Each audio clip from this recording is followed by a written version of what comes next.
कश्मीर के एक जंगल में टूनी चिड़िया अपने परिवार के साथ रहती थी। उसके एक बेटी और दो बेटे। उसका बड़ा बेटा का शादी बचपन में हो गया था। बड़ा बेटा बहुत पढ़ा लिखा था। वे शहर में नौकरी करता था। छोटा बेटा खेत में काम किया करता था। बड़ा बेटा को नौकरी में होने का घमंड था। घमंड उसकी पत्नी में भी था।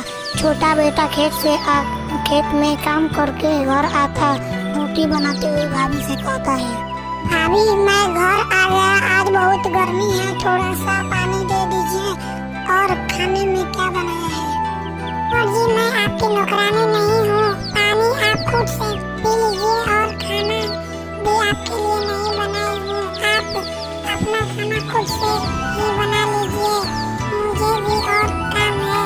जब देखो भाभी भाभी करते चले आते हैं, लगता है कि मैं आपकी नौकरानी हूँ। हरा बंटी कबूतर पानी पीता है और टेढ़ी मेढ़ी रोटी बनाता है। उसकी बहन कहती है, अरे भैया आप ये क्या कर रहे हैं? मैं बना देती हूँ खाना, वैसे भी आप थक चुके होंगे। वैसे भैया भाभी बेरुखी क्यों करती है? हम लोगों से घर के काम में भी हाथ नहीं बटाती, सिर्फ अपने काम करती है। मुन्नी रोटी बनाने लगती, अपने भाई को खिलाती और घर की बड़ी बहू घमंडी होने के कारण आलसी भी थी। उसे किसी का जज्बातों से कोई मतलब नहीं था, सिर्फ अपने पति से मतलब रखती थी।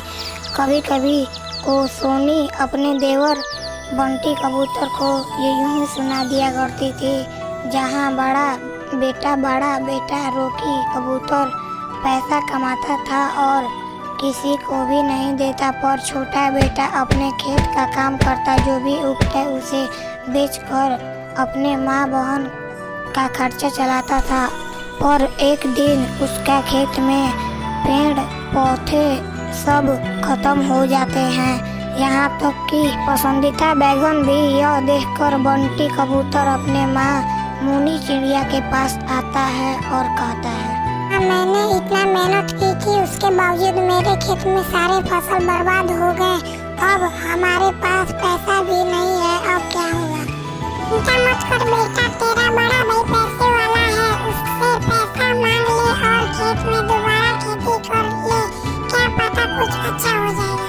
मुझे नहीं लगता भैया पैसा देंगे, एक बार कहकर जरूर देखेंगे। आखिर मुनी का शादी का खर्चा भी तो मेरे कंधे पर है, क्योंकि भाई ने पहले ही इनकार कर दिया है।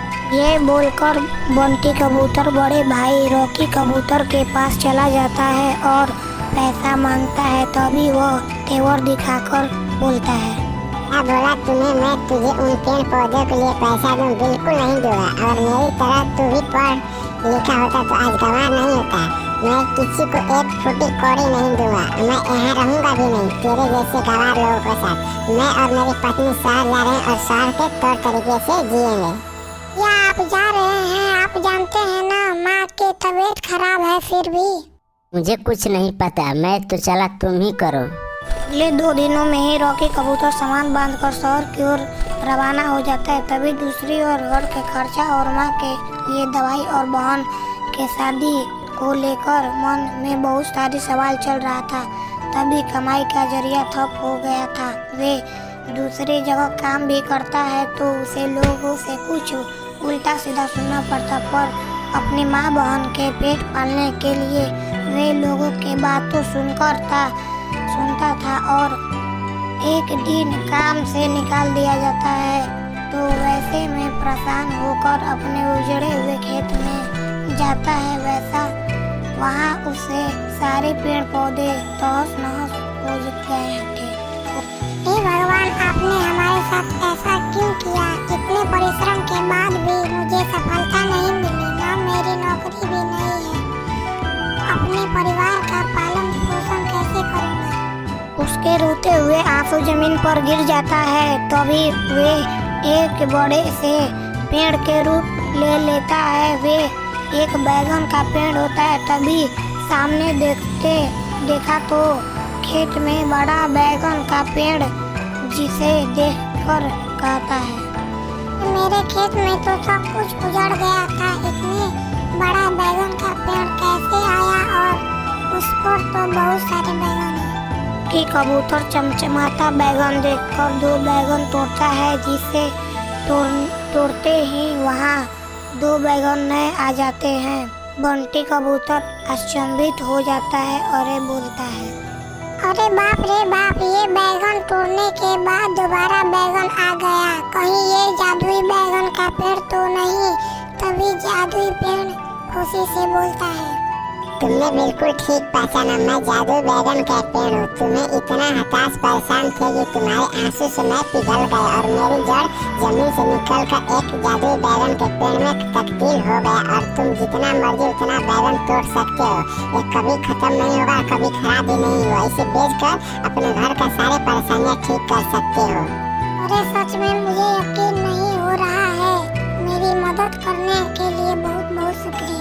बंटी कबूतर जादुई बैगन को तोड़कर गमछे में रखने लगा। तभी पेड़ पर और सारी बैगन आ जाती है। वे जादुई बैगन को शुक्रिया अदा करता है और बैगन लेकर घर चल जाता है। अरे ये देखकर माँ और बहन कहती है, भैया इतने सारे बैगन कहाँ से लाए, तुम्हारे पास तो पैसे नहीं थे। हाँ बेटा, अभी तक तेरा हाथ खाली था, अचानक कहाँ से भर गया। ये समझ लो कि भगवान ने हमारी सुन ली। मेरे खेत में जादुई बैगन का पेड़ उग गया है, जिसमें हम अच्छी जिंदगी काटेंगे। बाजार में ये सारी बैगन बेचने जा रहा हूँ। इतने सारे सस्ते बेचूंगा कि बाजार में मेरे इतना सस्ता कोई भी नहीं बेचता नहीं होगा, तभी लोग खरीदेंगे। वाह बेटा, यह तो बहुत अच्छी तरकीब है। कुछ ही देर में बंटी कबूतर बैगन को बाजार में लेकर चला जाता है। बैगन ले लो, 10 रुपए किलो, सस्ता बैगन, ताजा बैगन ले लो। अरे इतने सस्ते बैगन बेच रहे हो, जरा 1 किलो दे दो। क्या इतने सारे सस्ते बैगन, मुझे तो 2 किलो बैगन दे दो भाई साहब। कुछ ही देर में सारा बैगन खत्म हो जाता है। वे दोबारा जादुई बैगन के पास पहुंचता है और बैगन तोड़कर फिर से बाजार में चला जाता है। सस्ते के कारण फिर से बैगन बिक जाता है और वे अपने घर लौट आता है। उसकी पहली कमाई को बहुत ज्यादा है, इससे तीनों बहुत ही खुश हो जाते हैं। इसी तरह बंटी कबूतर जादुई बैगन पेड़ की मदद से रोजाना बैगन बेचता, उससे काफी मुनाफा होता है। 3 महीने बाद पैसा इकट्ठा करके अपने बहन का शादी कर देता है, अच्छे घर में कर देता है और उसके बाद अपने माँ का भी इलाज करा देता है। उसका माँ स्वस्थ हो जाती है। उसकी माँ कहती है, बेटा तूने अपने भाई के जितना पढ़ा लिखा नहीं था, उसके बाद भी परिश्रम से सफलता प्राप्त की। मैं भी बहुत खुश हूँ और अपने बहन की शादी भी कर दिया। अब मैं अभी ठीक हूँ, अपने ऊपर भी ध्यान दिया कर। अब अपने बहू पर तो हुकूमत चलाना है। बड़ी बहू बेटे ने तो वे रूप दिखाया जो कभी से सोचा भी नहीं सकता। क्या बोलूं माँ, आप ही कोई अच्छी लड़की देख लो जिससे मैं शादी कर। यह कहकर टूनी बंटी कबूतर के लिए लड़के देखना है। वहीं दूसरी ओर बंटी कबूतर जादुई बैगन तोड़ा कर बाजार में बेचता है और उन पैसों से गरीब चिड़ियों का बैगन बांट देता है। किसी को भी अपने घर से खाली हाथ नहीं भेजता था।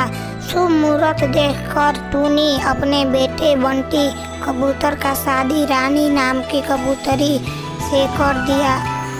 उसके बाद उसका परिवार खुशी खुशी से रहने लगता है।